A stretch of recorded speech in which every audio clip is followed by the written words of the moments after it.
at 100 and something, but anyway, let us continue for the interest of time, bearing in mind that we still have some more lessons ahead of us. So in our last lesson, I told you we had introduced the new strand, which is the last strand in curriculum studies. And under the last strand, that is curriculum frameworks, we had introduced the first substrand, that is curriculum frameworks in other countries, of which we had already ventured into it. We were analyzing the curriculum frameworks from other countries. And before we go to other countries, we tried to analyze the curriculum framework of Kenya. That is, we tried to mention or look at different aspects of the curriculum of Kenya, ranging from the structure of education, that is, of which you say that currently in Kenya we are operating at 26333 system of education. And that system of education or the curriculum was developed by the Kenya Institute of Curriculum Development, that is KICD,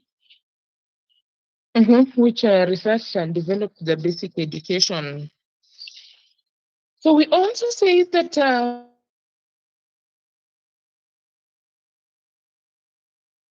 a language of instruction as English, even though we also have integration of indigenous language, which had sometimes back advocated that it should be used for instruction, that is in lower primary, that is the language of catchment areas. And now that to date, in every school, we are having English being used right away from playgroup, the preschool, that is in lower primary, the upper primary, and so on and so forth, meaning that the indigenous language had been forgotten, and that is why we had it introduced as a learning area, that is indigenous language. We also say that the main aim of education in Kenya is to sustain the development in each and every aspect. So that is why education in Kenya is highly valued, and much efforts have been directed towards improving education each and every moment. Then another thing that we talked about was the mission and the vision. So we are having the vision of education in Kenya. The vision of education in Kenya is to ensure that we develop an engaged, empowered, and ethical citizen. Then the mission is to ensure that we nurture the opportunities of each learner, meaning that by the time they are coming out of the curriculum, they need to be imparted with productive skills and the know-how on how to operate in the world of development. Then we also say that maybe as per the structure of education, the learners are expected to join the school at the age of 4 years. That is at PP1, they must have attained 4 years, then to continue. So from there, we were to analyze the curriculum framework in Uganda. So Uganda currently operates on 7422 system of education.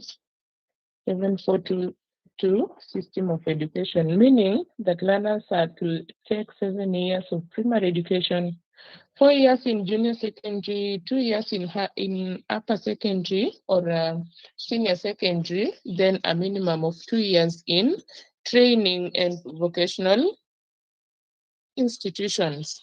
So that is it. Though I forgot to ask you to inquire if I'm clear. Am I clear to you?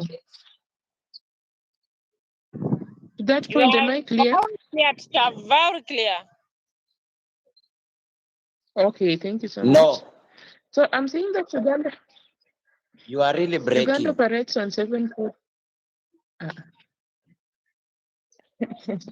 Am I breaking to everyone. If I'm breaking only to you, then you need to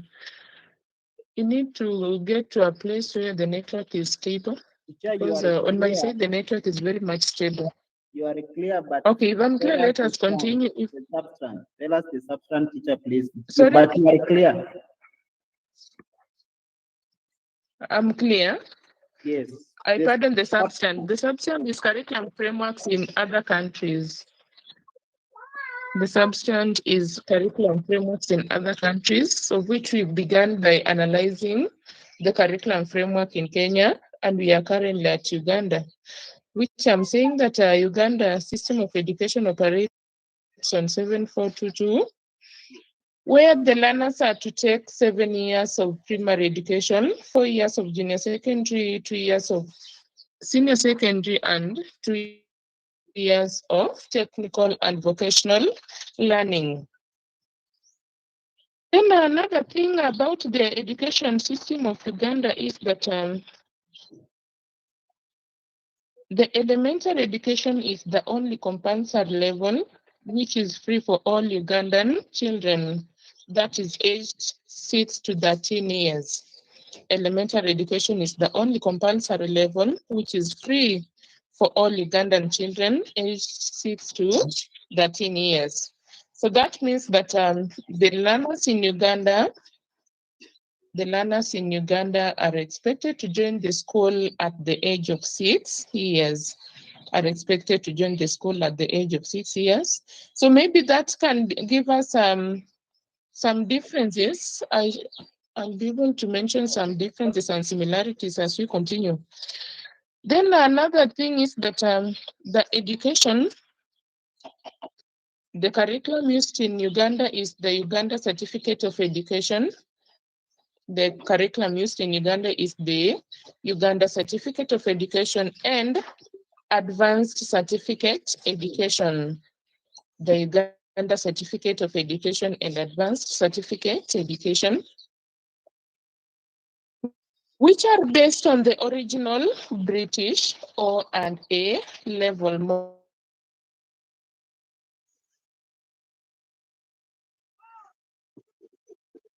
models.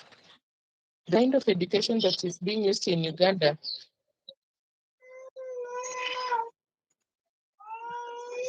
Okay, I'm sorry if I've started breaking. So please confirm to me if I'm clear at that point. So another thing is that the Ugandan National Examination Board,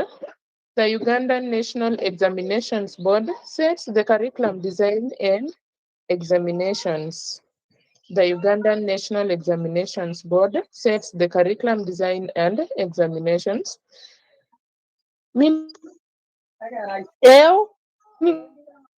And setting of the examination has been delegated to Nation Board.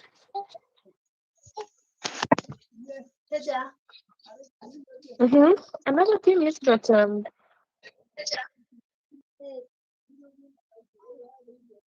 let us mute. Uganda is still facing a major challenge in providing quality and accessible basic education to children and adolescents. So the Uganda is still facing a challenge in providing the quality and accessible basic education to children and adolescents. Due to given challenges or given reasons. Then another challenge that the Uganda is facing is the girls in Uganda are disproportionately discriminated against. Girls in Uganda are disproportionately discriminated against in terms of education, meaning that they face harsher barriers when trying to gain an education, and it has left the female disregarded despite government's effort to close the gap. So if you can recall, you'll find that this is a problem that Kenya faced some long time ago, and to date, or at this point, maybe that challenge has been solved. Both the challenge of providing quality education and providing education to the girl child leading to gender disparity in education. So the language of instruction in Uganda is English. The language of instruction in Uganda is English. So English is the language that is used to implement the curriculum in Uganda. So I have said that we shall look at some of the differences and the similarities of that is between Uganda and Kenya. So one difference is that as Kenya is operating on 2633 system of education, Uganda is operating on 7422 system of education. Another difference is that in Kenya, we have KICD as a body that is obligated with the mandate of developing the curriculum. And we also have the NEC as a body that is tasked with the obligation of setting the examination, that is assessing the efficiency or assessing the effectiveness of the curriculum. Unlike in Uganda, where we have the Uganda National Examinations Board that sets the curriculum design and also sets the examination. Another difference, we can say that in Uganda, the learners are joining the school at the age of 6 years, but in Kenya, we are having learners joining the school at the age of 4 years. So that also marks a difference. So in Kenya, you'll find that the problem or the challenge of providing quality education is somehow solved, even though we are still in a helter-skelter, or we are still at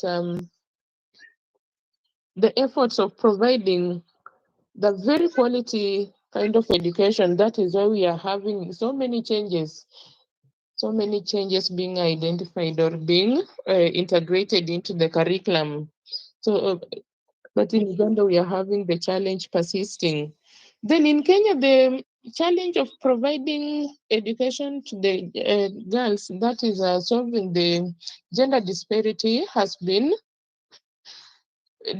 reduced, or we can say that it has been solved fully, because in Kenya, each and every individual that is as per the gender, they are entitled to education, unlike in Uganda, which is still facing the challenge. Maybe we can also look at some of the similarities. So some of the similarities, we'll say that in both the countries, we have a structure, we have a clear structure in education, which is stating or specifying the number of years or the duration that should be taken at each and every level. Then another